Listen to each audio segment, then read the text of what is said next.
kenalin aku Idetia. Saya Sarla. Nah, kali ini kita punya tamu spesial nih. Nah, kali ini tamu kita berasal dari Universitas Medis Metodis Indonesia. Indonesia, Fakultas Ekonomi, jurusan Ekonomi. Ini Iya, dia tamunya. Hai. Coba nih kenalin dirinya siapa? Ya. Nama saya Dr. Salma Somin dengan NPM 2234 Nah, pada tamu kita kali ini kita akan membahas apa sih itu pesan bisnis. Ngomong-ngomang tentang pesan bisnis, kira-kira pengertiannya itu apa tuh, Bet? Pesan bisnis itu yaitu satu pesan atau surat yang digunakan untuk menyelenggarakan informasi mengenai kegiatan bisnis baik secara tertulis maupun tidak tertulis dari pengirim ke penerima, bisa perseorangan maupun dari organisasi. Nah, sekarang contohnya apa contoh dari pesan bisnis? Contoh pesan bisnis nih Kak, seperti satu, pengertian surat penawaran kerja. Kita kan sering menawarkan kayak mau kerja ini enggak gitu kan. Penawaran kerjanya seperti yang kita berikan itu dokumen resmi yang dikirimkan oleh perusahaan kepada calon karyawan untuk menawarkan posisi pekerjaan tertentu. Seperti kita kan sering kayak mencari pekerjaan, terus harus kita mengirim sesuai dengan perusahaan tersebut, seperti CV, seperti menyediakan kayak seperti KK yang penting, yang intinya yang menurut perusahaan itu penting. Terus yang kedua itu pengertian surat penawaran produk. Penawaran produk itu kan kita sering juga kayak kita ditawarkan produk oleh banyak orang di jalan, kayak HP gitu sering kan.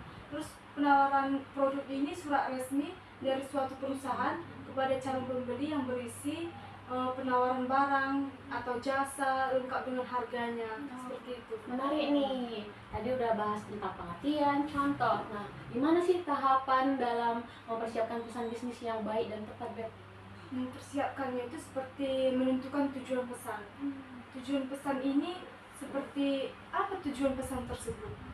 Atau apa hasil yang ingin dicapai dalam pesan tersebut. Yang kedua itu menganalisis audiens. Menganalisis audiens ini seperti pahami siapa audiens yang akan mendengarkan kita. Terus gunakan bahasa yang baku, yang sopan, dan bahasa yang mudah dimengerti. Yang keempat itu menyusun rencana atau kerangka pesan.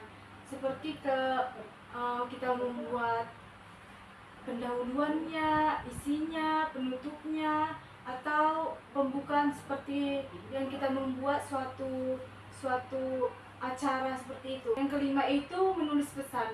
Menulis pesan itu kita berdasarkan kerangka, seperti gunakan jelas bahasa yang jelas, terus singkat, profesional, terus hindari jargon yang tidak perlu, seperti kayak yang kita menulis yang tidak perlu nggak boleh ditulis, seperti bahasanya harus baku. Terus pastikan urutan logis dan alur mudah dipahami. Yang keenam itu merevisi dan mengedit suatu pesan, seperti cek ulang pesan, apakah sudah sesuai tujuan, apakah sesuai dengan tata bahasa atau mudah dimengerti. Terus yang ketujuh itu memilih media atau saluran yang tepat. Media saluran yang tepat itu seperti kita mengirim ke Gmail, surat resmi, ke media digital lainnya.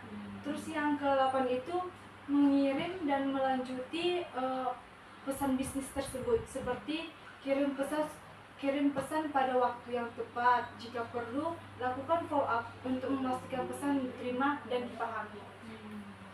Seperti itu, Kak. Ternyata pesan bisnis menarik itu ya, dari pengertian, contoh-contoh dalam kehidupan sehari-hari, dan tahap-tahapnya yang panjang sekali. Ya kan, Bet? Iya nih Kak, dalam menulis pesan bisnis itu kita tidak boleh terburu-buru, karena dalam pesan bisnis itu adalah surat resmi dan kita tidak boleh terburu-buru dalam menulis suatu pesan bisnis tersebut. Nah, itu dia obrolan kita di hari ini tentang pesan bisnis. Semoga insight yang kami bagikan dapat membantu kamu dalam berkomunikasi lebih baik di dunia bisnis. Terima kasih telah mendengarkan. Shalom.